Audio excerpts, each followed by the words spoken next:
నమస్తే, నేను Kittu. Welcome to BRK news. వైద్యో నారాయణో హరి అన్నారు పెద్దలు. కానీ ఇప్పుడు వైద్యులు, వైద్యం అందించే హాస్పిటల్స్, దాన్ని నడిపే యజమానులు ఒక మాఫియాలా తయారయ్యారు. ఆ మాఫియా ఎలా ఉందంటే సమాజంలో ఇంకా మన మాటల్లో చెప్పలేని విధంగా ఉంది. అసలు రీసెంట్గా మీకు ఉదయకాంత్ అడ్వకేట్ గారికి జరిగిన ఇష్యూ గురించి అందరికీ ఐడియా ఉంటుంది. అసలు ఏం జరిగింది, ఏంటి, ఎందుకు అలా చేయడం జరిగింది, అక్కడ పరిస్థితులు ఎలా ఉన్నాయి. సో మనతో పాటు అడ్వకేట్ ఉదయకాంత్ గారు ఉన్నారు. ఒకసారి సార్తో మాట్లాడదాం. నమస్తే సార్. నమస్కారం కిటో. బేసిక్గా మీరు వెళ్ళిన తర్వాత ఆ హాస్పిటల్ ఏం జరిగింది సార్? యాక్చువల్లీ 25th నాడు, లాస్ట్ ఏప్రిల్లో 25th నాడు నా వైఫ్ అడ్మిట్ అయింది. జ్వరము, తర్వాత మోషన్స్, తర్వాత ఫీవర్. అడ్మిట్ అయిన తర్వాత 15th నాడు జాయిన్ అయింది. 22nd డిశ్చార్జ్ అయింది. అప్పుడు ఇన్సూరెన్స్ వచ్చింది, కట్టేసుకుని అయిపోయింది. దాని తర్వాత 25th మళ్ళీ సేమ్ సివియారిటీ ఎక్కువ అయిపోయింది, మళ్ళీ అడ్మిట్ అయింది. మళ్ళీ 30th డిశ్చార్జ్ చేసిండ్రు. అయితే ఇష్యూ అంతా కూడా ఇన్సూరెన్స్ అమౌంట్ మీదనే తిరిగింది. సో సరే, వ్యాధి తగ్గలే, అప్పుడు తగ్గలే, ఇప్పుడు కూడా అట్లనే ఉంది. కిమ్స్ సన్షైన్ హాస్పిటల్ అంటే ఏదో పెద్ద హాస్పిటల్, ఏదో పెద్ద పోటీ చేస్తున్న నరికేస్తారేమనుకున్నా, కానీ అక్కడ ఉన్నంత వర్స్ట్ సిచ్యువేషన్స్ ఎక్కడ లేవు. అంటే ఒక అడ్వకేట్కి మనకి ఇటువంటి పరిస్థితి ఉంటే మేతోటి సంగతి ఏంది, పేదోటి సంగతి ఏంది. ఎంతోమంది ఊర్ల నుంచి వస్తూ ఉన్నారు హెల్త్ కాపాడుకోవడానికి అని చెప్పి, ప్రాణాలు రక్షించుకోవడానికి అని చెప్పి. వాళ్ళ మీద కూడా ఇటువంటి ఎక్స్‌ప్లాయిటేషన్ జరుగుతూ ఉంది కదా. సో దీన్ని పూర్తిగా నిర్మూలించాలి. ఫస్ట్ సరే, నాకైన ఇన్సిడెంట్ చాలామందికి తెలుసు, చాలా వీడియోస్ వచ్చినాయి, వైరల్ అయినాయి, చాలామంది తెలుసు. కాకపోతే దీన్ని పూర్తిగా నిర్మూలించే ప్రాసెస్లో నేనున్నాను. కాబట్టి కార్పొరేట్ హాస్పిటల్స్ అంటే ఒక సర్వీస్ ఇన్స్టిట్యూషన్స్ అనుకున్నాం, డాక్టర్లు దేవుళ్ళు అనుకుంటున్నాం. హాస్పిటల్ అంటే దేవాలయాలు, ఆ రకంగా ట్రీట్ చేసే సమాజం నుంచి ఎటువంటి సమాజంలోకి వచ్చినాము కిట్టు అర్థమైతే లేదు. ఒకప్పటి రోజులు, మా చిన్నప్పటి రోజులలో గాంధీ హాస్పిటల్ పోతే మంచిగా ఉండేది, నిమ్స్ హాస్పిటల్ చాలా ఎక్కువ, ఉస్మానియా హాస్పిటల్ పోతే మంచిగా అయిపోయేది. ఇవాళ ఇంత పెద్ద హాస్పిటల్ అవి వచ్చినా కూడా మంచిగా కాకటి కాదు, ఉన్న రోగం, ఉన్న వ్యాధి ఇంకా కూడా పెరిగిపోతున్నాయి, ఎగ్జాగరేట్ అవుతున్నాయి. అంతే సరైన మందులు ఇయ్యక కొత్త డాక్టర్లను పెట్టుకొని ఎంతోమంది, ఇప్పుడు నా వీడియో బయటకు వచ్చిన తర్వాత ఎంతోమంది కామెంట్స్ రాస్తున్నారు, ఫోన్ నెంబర్స్ ఇచ్చిన తర్వాత ఫోన్లు చేస్తూ ఉన్నారు, మాట్లాడుతూ ఉన్నారు. ఏమేంద్రబాయ్ అంటే ఒక చిన్న వ్యాధి వచ్చిందని పోతే దానికి యాడన్గా వ్యాధి పెరుగుతూ ఉన్నది, కొత్త కొత్త వ్యాధులు వస్తున్నాయి. అంటే నెగ్లిజెన్స్, మెడికల్ నెగ్లిజెన్స్ అట్లుందా, లేదంటే కావాలనే వీళ్ళని ఇంకా కూడా డబ్బులు ఆశకని చెప్పేసి ఉన్న వ్యాధి కంటే కొత్త వ్యాధులు క్రియేట్ చేస్తున్నారు, అర్థమవుతుంది. చాలామంది అట్లా వస్తూ ఉన్నారు. నిన్న ఎవరు పేషెంట్ హాస్పిటల్ అడ్మిట్ అయిందంట. అడ్మిట్ అయిన పేషెంటు యూరినల్ ట్రాక్ ఇన్ఫెక్షన్ ఏదో ఉందని చెప్పేసి అడ్మిట్ అయితే అనస్థీషియా ఎఫెక్ట్ అయ్యేసి ఆల్మోస్ట్ ఇప్పుడు డైయింగ్ బెడ్ మీద ఉన్నాడు. 50,000 60,000 అవుతుంది అన్నారు. 5 లక్షల రూపాయలు బిల్ అయింది. ఇది 3 రోజుల ప్రాసెస్ నుంచి జరుగుతూ ఉన్నది. అంటే ఆ అమౌంట్స్ కూడా వీళ్ళే బేర్ చేసుకోవాలి, పేషెంట్స్ బేర్ చేసుకోవాలి. అంటే just it's money making institutions అయినాయి, మనీ మేకింగ్ యూనిట్స్ అయిపోతున్నాయి కిట్టు. అసలు హాస్పిటల్ పోతే మంచిగా అక్కడ కాదు, ఇంకా కూడా సివియారిటీ పెరిగిపోతూ ఉన్నది. వన్ థింగ్, వన్స్ పేషెంట్ ఒక్కసారి హాస్పిటల్ వెళ్ళిన తర్వాత మనం ఏం ఆశించిపోతామా, మంచిగా అయితేనే పోతామా, రోగం తగ్గిపోవాలని పోతామా. రోగం తగ్గడం అన్నది అది గగనం అవుతుంది, కానీ రోగం పెరగడం అనేది వాస్తవం అవుతూ ఉన్నది. ఉన్న జబ్బు కంటే అడిషనల్గా జబ్బులు యాడ్ అవుతున్నాయి. ఎందుకు యాడ్ అవుతున్నాయి అంటే మనం ఇచ్చే ఏదైతే మెడికల్ ఇప్పుడున్న మాఫియా ఏ రకంగా ఇదైపోతుందంటే, ఒక్కసారి ఒక పేషెంట్ వెళ్తే మన ఇన్ పేషెంట్ కింద ఖచ్చితంగా అడ్మిట్ చేయాలనేసి ఒక టార్గెట్ ఇస్తూ ఉన్నట్టు డాక్టర్స్ మేనేజ్మెంట్ నుంచి. అవసరం ఉన్నా లేకపోయినా టెస్టులు పెడతా ఉన్నారు. మీకు అన్నది తెలిసిందే కదా, నేను కొత్తగా చెప్పేది ఏం లేదు. టెస్ట్ అవసరం ఉన్నా లేకపోయినా టెస్టులు కండక్ట్ చేస్తూ ఉన్నారు. వ్యాధి ఒకటైతే ఇంకొక టెస్టులు ఇస్తూ ఉన్నారు. మామూలుగా బయట, అంటే నాకైనా ఎక్స్పీరియన్స్ చెప్తున్నాను, బయట 5,000కు 10,000కి అయ్యే టెస్టులు 30,000 రూపాయలు ఛార్జ్ చేసిండ్రు. ఇటువంటి సిచ్యువేషన్లో ఇన్సూరెన్స్ ఎందుకు అప్రూవ్ చేసి, నాకు ఇన్సూరెన్స్ అప్రూవ్ కాలేదు కాబట్టి ఇదంతా కూడా ఇష్యూ నేను ఎగ్జాగరేట్ చేసి అంత కొంచెము డీప్గా అనలైజ్ చేసి చూస్తే వాస్తవం ఏంటంటే, జబ్బు ఒకటైతే వాడు చేసిన టెస్టులు వేరే వాటికి, మామూలుగా బయట ఉన్న టెస్టుల కంటే వీళ్ళకు 5-6 అంతలు ఎక్కువ టెస్టులకు ఛార్జ్ చేయడము, ఇవన్నీ ఇన్సూరెన్స్ కంపెనీకి పంపించిన తర్వాత, ఇన్సూరెన్స్ డబ్బు అనేది ప్రైవేట్, అది పబ్లిక్ మనీయే కదా. సో వాడిని ఇన్సూరెన్స్ శాంక్షన్ చేయలేదు. సో ఇది ఒక్కటి ఇక్కడే కాదు ఇటు ప్రతి చోట జరుగుతూ ఉన్నది. సరే, జరిగింది, జరిగిపోయింది. కాకపోతే ఇప్పుడు ప్రజల్లోకి ఈ వాస్తవాలు తెలియాలని చెప్పేసి నేను మీడియాకి ఇంటర్వ్యూ ఇచ్చినా సరే, మీరు అడిగిన కదా, కాదని లేక నేను రమ్మన్నాను. So issue has been already తెలిసిపోయింది అందరికీ. కానీ ఇప్పటికైనా నేను చెప్పాలనుకునేది ఏంటంటే, ఇటువంటి ఇబ్బంది పడేటోళ్ళు ఎవరున్నా కూడా ఖచ్చితంగా నా దగ్గరికి వస్తే, నాకు టీం ఇప్పుడు ఫామ్ అవుతూ ఉన్నారు, చాలామంది కూడా క్వశ్చన్ చేస్తూ ఉన్నారు. దీన్ని పూర్తిగా నిర్మూలించాలనే ఒక లక్ష్యంతో.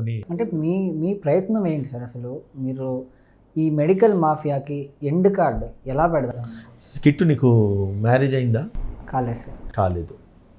ఒక మాట అడుగుతా కిట్టు, రేపటి రోజు నీ ఇంట్లో వాళ్ళకి, మీ మదర్కో ఫాదర్కో ఏదన్నా ఒక హెల్త్ ఇష్యూ వస్తే నువ్వు ఏం చేస్తావు కిట్టు? హాస్పిటల్ తీసుకు. ఏ హాస్పిటల్ వెళ్తావు బాబు? ఏది మంచిగా ట్రీట్మెంట్ ఇస్తుందంటే అక్కడ. ఏ హాస్పిటల్ మంచి ట్రీట్మెంట్ ఇస్తుంది చెప్పు? అంటే జనాలు ఏం చెప్తే అక్కడ వెళ్తాం, 10 మందిని అడుగుతాము. ఇప్పుడున్న పరిస్థితులు, ఇప్పుడు నువ్వు చూస్తున్న ఈ యొక్క సమాజంలో నువ్వు ఏ హాస్పిటల్కి వెళ్తే చెప్పు? అంటే మామూలుగా హైదరాబాద్లో 1-2 వినిపిస్తూ ఉంటాయి, యశోద హాస్పిటల్ అని ఒకటి. యశోద హాస్పిటల్ మీద ఉన్న ఈ యొక్క ఇష్యూస్ను, నిన్న ఒక వ్యక్తి చనిపోయింది అంటే చనిపోయిన పేషెంట్ మీద కూడా వాళ్ళు బిల్లు వేసిందంట. 14 తారీఖు నాడు డెత్ డిక్లేర్ అయింది. ఇద్దరు సత్యనారాయణ నేను మాట్లాడుతున్నాడు కదా, ఆయన కూతురు రమ్య. 14 తారీఖు నాడు నా అమ్మాయి ఠాగూర్ సినిమా రిపీట్ అని చెప్పి 14 తారీఖు నాడు చనిపోతే 15 తారీఖు నాడు యశోద హాస్పిటల్ బిల్లు వేసిందట. మంచిగా ఉన్న పేషెంట్ హాస్పిటల్ పోతే చనిపోయి బయటకు వచ్చింది. జస్ట్ చిన్న వ్యాధి ఆమెకు వచ్చింది. ఒక హాస్పిటల్ తీసుకెళ్తే అక్కడ రియాక్షన్ అయింది. అక్కడ నుంచి ఈమెను తీసుకొచ్చేసి యశోదలో జాయిన్ చేస్తే చచ్చిపోయింది. ఏం మాట్లాడుతున్నాం? ఏ హాస్పిటల్ పోతావు చెప్పు? కిమ్స్ పోతావా? నా ఎగ్జాంపుల్ సరిపోతుంది. ఇంకేదైనా హాస్పిటల్ పోతా? ప్రతి హాస్పిటల్కి ఒక చరిత్ర ఈరోజు నాకు ఫోన్లో వస్తూ ఉన్నాయి. ఏ హాస్పిటల్ కూడా బాగాలేదు. దీంట్లో మార్పు రావద్దా? ఎలా సార్? కొన్ని ఇన్స్టిట్యూషన్స్, పెద్ద ఇన్స్టిట్యూషన్స్ బతకడానికి అని చెప్పేసి ఇంత అరాచకాలను సృష్టిస్తూ ఉన్నారు, ఇంతమంది ప్రాణాలు తీస్తూ ఉన్నారు. దీనికి మార్పు ఎక్కడొస్తుంది? చిక్కటు అట్లీస్ట్ ఇటువంటి వాయిస్ మనం రేస్ చేస్తున్న ప్రజలు చూసే వాళ్ళంతా కూడా బయటకు వస్తారు, వాళ్ళకి జరిగినవి చెప్తూ ఉంటారు. ఎక్కడెక్కడ ఏవేవి రిఫైన్ కావాలి, ఎక్కడైతే మార్పు రావాలి, అండ్ సేమ్ టైం ప్రభుత్వాలు కూడా ఇనిషియేటివ్ తీసుకోవాలి. ముఖ్యమంత్రి గారి మీద నా పూర్తి. మీకు ఇప్పుడు కిమ్స్ అనేది ఒక చిన్న హాస్పిటల్ కాదు, కిమ్స్ అనేది చాలా పెద్ద సంస్థ. ఎగ్జాక్ట్లీ. ఇంకా యశోద కానీ ఇవన్నీ పెద్ద పెద్ద సంస్థలు. అవును. వాటి మీద మీరు పోరాటం అనేది it's a very big thing. ఇది పోరాటం కాదు కిట్టు, నాకు జరిగిన అన్యాయాన్ని నేను ఎక్స్ప్రెస్ చేస్తున్నా. పోరాటం అంటే నేను కత్తులు తీసుకుపోయి మీరు ఎక్స్ప్లెయిన్ చేసే తరుణంలోనే మీకు థ్రెటనింగ్ కాల్స్ ఇట్లాంటివి ఏం రాలేదండి? థ్రెటనింగ్ అంటే ఎవరు ఎన్నో మాట్లాడితే దాన్ని నేను భయపడితే కదా నేను థ్రెటన్ ఫీల్ కావాల్సింది. నాకు జరిగింది ఏంటిది? నాకు జరిగింది నేను చెప్తున్నా. చెప్పొద్దా? కూర్చోవాలని ఇట్లా కూర్చోమంటావు ఎట్లా చెప్పొద్దా? తెలియద్దా జనాలకి ఏం జరుగుతున్నది అనేది? నా ఒక్క ఇష్యూ బయటకు వచ్చిన తర్వాత 1000 కామెంట్స్ రాస్తున్నావు. చదువు. కేఆర్ టీవీలో ఇంటర్వ్యూ ఉంది నాది, ఉదయ్ కంపెనీ ఉదయ్ కంతని ఒక ఛానల్, దాంట్లో ఒక ఇంటర్వ్యూ ఉన్నది. దాని తర్వాత అది సుధీర్ టాక్స్లో ఒక ఇంటర్వ్యూ ఇచ్చిన. మేజర్గా వైరల్ అయినవి చూడండి, చదవండి, కామెంట్స్ చదవండి. ఏం మాట్లాడుతున్న ప్రజలు తెలుసుకోండి. ప్రజలు ఎటువంటి స్థితిలో ఉన్నారు చెప్పండి. ఒక్కొక్కరు ఎగ్జాంపుల్స్ రాస్తూ ఉన్నారు, అందులో వాళ్ళకైనా అనుభవాలు చెప్తా ఉన్నారు. ఫోన్లు కంటిన్యూగా వస్తూ ఉన్నాయి, వాళ్ళ బాధలు చెప్పుకుంటా ఉన్నారు. మెసేజ్లు, వాట్సాప్లలో మెసేజ్లు వస్తూ ఉన్నాయి. ఎక్కడ ఆగిందని చెప్పేసి థ్రెటనింగ్ దేనికి? నేను దేనికి భయపడాలి? దేనికి థ్రెటనింగ్ అవుతుంది? నిజంగా వాళ్ళు సక్కటోళ్ళు అయితే ఈ పరిస్థితులు ఎందుకు వస్తాయి? నాకెందుకు వస్తాయి? ఈ జనాలకి ఎందుకు వస్తాయి? సమస్య నాదొక్కందే కాదు, ఇంతమంది ఈరోజు 1000 మంది సమస్య ఇది, లక్షల మంది సమస్య ఇది, లక్షల కోట్ల రూపాయల సమస్య ఇది. డబ్బా లేకపోతే ఇంకేమన్నా? అరే కూలి పని చేస్తున్న కూడా వాళ్ళు రక్తం తాగుతూ ఉన్నారు, వీళ్ళు లక్షలు దోసుకుంటా ఉన్నారు వీళ్ళు. ఎందుకు మాట్లాడద్దు చెప్పు కిట్టు? మాట్లాడితే ఏం చేస్తారు? చంపేస్తారా? చంపేస్తే వీళ్ళు ఉంటారా? ఎంతమంది చంపుతారు? ఏం చంపుతారు? పేషెంట్నా నేనేమన్నా? వాళ్ళు ఇచ్చే మందులకు గోలకు జావనీకి? దేనికి మాట్లాడద్దు? ఎందుకు మాట్లాడద్దు? ఏం చేస్తారని చెప్పేసి మాట్లాడద్దు. నాకు జరిగిన అన్యాయాన్ని, నా ఇంట్లో నా కుటుంబానికి జరిగింది నేను చెప్తున్నాను. ప్రజలకు జరుగుతూ ఉన్నది నేను తెలియజేస్తూ ఉన్నాను. వాడు ఒక్కటి బ్రతకాలని చెప్పి ఇంతమంది ప్రాణాలు తీయాలనా? రేపు ఉద్యమం రాదా? ప్రజలు బయటికి రారా? ప్రతి ఒక్కరి ఇంట్లో ఇదే సమస్య ఉంది కిట్టు, నేను చెప్తున్నాను. రేపు నీకు రాదనేసి గ్యారెంటీ నువ్వు ఇవ్వగలుగుతావా? మీ కెమెరామెన్కి రాదని నువ్వు గ్యారెంటీ ఇవ్వగలుగుతావా? రేపు నీ భార్యకి, రేపు నాకు కాదని నేను గ్యారెంటీ నేను ఇవ్వలేను. కానీ వైద్యం అనేది బేసిక్ నీడ్, అది లగ్జరీ కాదు. అది స్టార్ హోటళ్ళ కంటే కూడా అక్కడ తింటే కనీసం 5,000 10,000 అయిపోతాయని మనం ముందు తెలిసిపోతున్నాం. ఇక్కడ 5,000 10,000 మంచిగా అయిపోతున్నారు, ప్రాణం కాపాడుకుంటాము, లేకపోతే వ్యాధికి మందు దొరుకుతాయని చెప్పేసి అనుకుని పోయేటోళ్ళు లక్షల రూపాయలు దారపోస్తున్నారు. ఆస్తులు అమ్ముకుంటున్నారు, బంగారాలు అమ్ముకుంటున్నారు. ఇంకొద్ది రోజులు పోతే అవయవాలు అమ్ముకోవాలి, సగం అవయవాలతో బతకాలి. ఈ హాస్పిటల్ బిల్లు కట్టలేని పరిస్థితిలో ఉన్నారు. ఇంత ఘోరం, ఇంత కిమ్స్ హాస్పిటల్, కిమ్స్ అన్షన్ హాస్పిటల్, ఇటువంటి హాస్పిటల్, ఇంత పేరు మోసిన హాస్పిటల్స్ ఇవన్నీ కూడా. ఇట్లా పేరు ఎందుకు వస్తుంది? ఇంత డబ్బు, దానికి పెద్ద పెద్ద బంగ్లాలు కడుతుంటే మనం ఏమో అనుకుంటున్నాం, కానీ ఇంతమంది ఇంత ఎక్స్ప్లాయిటేషన్ చేస్తే ఇంకా కట్టలేందుకు? అరే ఒకటే అండి కిట్టు, జ్వరం వచ్చింది, వామిటింగ్స్ అని పోతే తగ్గించి పంపిస్తారా? 15 రోజులు దాకా ఉంచుకుంటారా హాస్పిటల్? ఎవడన్నా? ఇంత టెక్నాలజీ ఎన్హాన్స్ అయింది కదా, ఇంత ఇవాల్వ్ అవుతుంది కదా, సొసైటీలో ఇన్ని మార్పులు వస్తున్నాయి కదా. నువ్వు ఎంత పెద్ద హాస్పిటల్ కట్టుతుంది, కనీసం ఒక జ్వరాన్ని, ఒక వ్యాధిని 4 రోజులలో న్యాయం చేయకపోతే నేనేమనాలి? నువ్వు వ్యాధిని న్యాయం చేయడానికి నువ్వు ఉన్నదా? లేకపోతే వ్యాధిని 15 రోజులు 20 రోజులు సగదీయడానికి ఉన్నది? ఏం జరుగుతుంది ఇక్కడ? దీన్ని ఎవరు అడగాలి? ఎవరు ప్రశ్నించాలి? క్వశ్చన్ చేస్తేనే కదా ప్రజలకు తెలిసేది. నాకు జ్వరం వచ్చింది, నేను హాస్పిటల్ పోయినా, నేను తగ్గనికే పోయినా, 15 రోజులు నేను ఉంచి నిన్ను పెంచి పోషించడానికి నీ బెడ్ ఛార్జీలకు, లేకపోతే నీ కమిషన్లకు వచ్చే టెస్ట్లకు, లేకపోతే నీ మెడికల్ మాఫియాని నడిపించుకోవడానికి అని చెప్పి నేను పోలే ఆడికి. అవునా కదా? క్వశ్చనింగ్ అథారిటీ రావాలి. మీరు మీడియా లాంటి వాళ్ళు మీరందరూ కూడా బయటికి రండి. ఒక్కొక్కరికి నేను ఎక్స్ప్లెయిన్ చేస్తా, ఏం జరిగిందని వాస్తవాలు నేను చెప్తా. అట్లీస్ట్ ఇంకోటి జరగకుండా ఉంటుంది, జరిగేటోళ్ళు ప్రికాషన్ తీసుకుంటారు. నీకు ఇచ్చే గోళీ ఏంది, నీకు ఇచ్చే మందులు ఏంది, నువ్వు కరెక్ట్ చూసుకోవాలి. అవసరమైతే తెలుసుకోకపోతే వాళ్ళు మన దగ్గర ఉండి అవసరమైతే ఫోటోలు తీసి పెట్టండి మీకు తెలిసిన వాళ్ళకి, లేదా మీరు ఫోటోలు తీసి దగ్గర పెట్టుకోండి. సో దట్ తెలుస్తుంది. నీకేమైనా గ్యారెంటీ ఉందా కిటు? నువ్వు రోజు 10 గోళీలు ఇస్తున్నావు, 10 టాబ్లెట్లు ఇస్తున్నావు, 10 ఇంజక్షన్లు ఇస్తున్నావు, 10 సిలైన్లు ఎక్కిస్తున్నావు. ఏం ఎక్కిస్తున్నావు ఏం తెలియదు. ఒక గుడ్డి నమ్మకం తెలుసా? మన ఇంట్లో మన కుటుంబ సభ్యులను, స్నేహితులను, బంధువులను నమ్మం కావచ్చు, కానీ హాస్పిటల్ పోతే డాక్టర్లను, నర్సులను నమ్ముతున్నాం. వాళ్ళు చేసేది ఇదా? వాళ్ళు చేసేది ఇవా మోసాలు? నమ్మిన చోటనే మోసం ఉంటుంది. నేను కాదని నేను, కానీ ఇది వాళ్ళ ప్రాణాలు, వాళ్ళ ఆరోగ్యం బాగుంటే కదా ప్రాణం ఉండేది. అటువంటి ప్రాణాలతో మీరు చెలగాట మాడుతున్నారు కేవలం డబ్బు గురించి. మీ ప్యాకెట్లు నింపుకోనికి, లేకపోతే మీరు లగ్జరీ కార్లు, బెంజులు కార్లు కొనుక్కోనిక, అద్దాల మేడలు కట్టుకోవడానిక? ఈ కుటుంబం టాప్స్ క్లాస్లో, లేకపోతే అమెరికాలో, లేకపోతే ఇంకో కాడ చదువుకొని, లేకపోతే వాళ్ళు కూడా ఈ బిజినెస్ ఎన్హాన్స్ చేసుకొని మీ పబ్లకు, క్లబ్ల పార్టీలకు డబ్బులు సంపాదించుకోనిక? నువ్వు తాగుతున్న వైన్ ఏదైతుందో పేదోడు రక్తం అది. నువ్వు తింటున్న అన్నం ఏదైతుందో, బిర్యానీ ఏదైతుందో, చికెన్ కాదు, మటన్ కాదు, అది పేదోడి మాంసం. అది డాక్టర్లు కళ్ళు తెరుచుకొని, మేనేజ్మెంట్ కళ్ళు తెరుచుకోండి.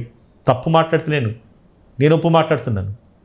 దాన్ని టార్గెట్ చేస్తారా? చేయండి, చూస్తా. అది దమ్ లేకుండా నేనేం లేను కదా. టచ్ చేయండి, చూస్తా. ఎవడొస్తున్నా మాట్లాడి చూస్తా. దేనికే భయపడేది?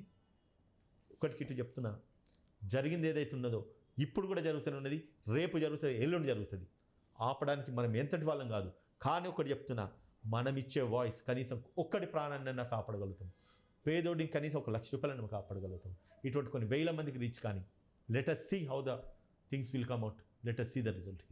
మామూలుగా యాజ్ ఏ లాయర్, అడ్వకేట్గా, మీరు ఒక అడ్వకేట్గా ఈ హాస్పిటల్స్ ఏవైతే ఉన్నాయో వాటి మీద లీగల్గా ఎలా యాక్షన్ తీసుకోవచ్చు? వన్ థింగ్, మనకు స్టేట్లో మెడికల్ కౌన్సిల్స్ ఉంటాయి, నేషనల్ మెడికల్ కౌన్సిల్స్ ఉంటాయి, కొన్ని ఎథిక్స్ కమిటీస్ అని ఉంటాయి, కన్జ్యూమర్ కోర్ట్స్ ఉంటాయి.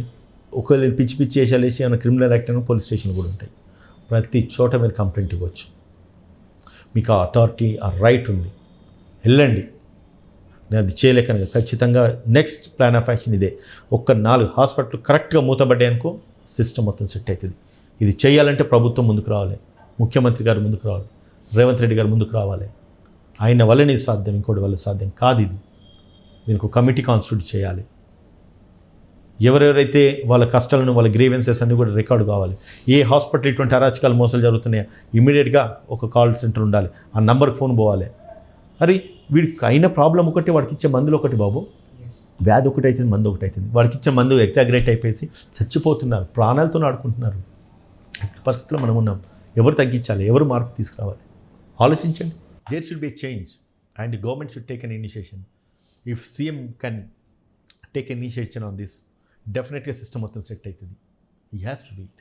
అదే ఆయన తప్ప ఇంకెవరు చేయలేరు.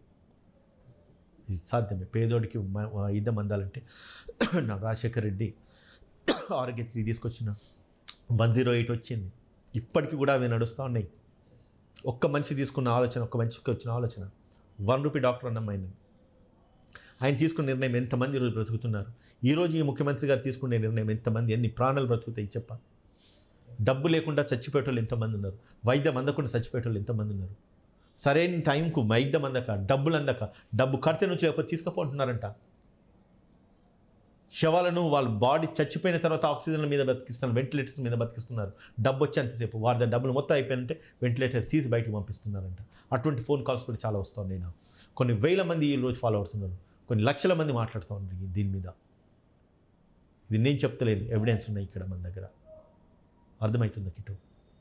Let us raise our voice, come out, let us fight against this medical mafia, save your life. ఈరోజు నేను, రేపు నువ్వు అవుతావు, రేపు నువ్వు కూడా కావచ్చు ఇందులో. Think on it, come out kit. Thank you so much అండి. యాక్చువల్గా మీరు చేసే ఈ ప్రయత్నం ఏదైతే ఉందో ఇది చాలా గ్రేట్ నిజంగా చెప్పాలంటే. ఎందుకంటే యాజ్ ఏ ఒక అడ్వకేట్గా మీరు బయటకు రావడం వల్ల వందలాది మెసేజ్లు కానీ, వందలాది ఫోన్ కాల్స్ కానీ, వందలాది కమెంట్స్ ఈరోజు బయటకు వస్తున్నాయి. అంటే ఎక్కడికి వెళ్ళాలి, ఎవరిని అప్రోచ్ అవ్వాలి, ఎక్కడికి వెళ్తే మనకు న్యాయం జరుగుతుందని సామాన్య ప్రజలకు చాలామంది తెలియదు. అట్లా తెలియక కూడా నష్టపోయే వాళ్ళు చాలామంది ఉన్నారు. ఈవెన్ మరి సీఎం రేవంత్ రెడ్డి గారి దృష్టిలో ఉందో లేదో మనకు తెలియదు. కానీ మీ తర్వాత అయినా, మీరు ఈ వాయిస్ రేస్ చేసిన తర్వాత అయినా, రేవంత్ గారి దృష్టికి వెళ్ళిన తర్వాత దీని మీద ఒక ప్రాపర్గా ఒక యాక్షన్ అనేది తీసుకుంటారని నేను కూడా కోరుకుంటూ, సో థ్యాంక్ యూ అండి. Thank you. Thank you.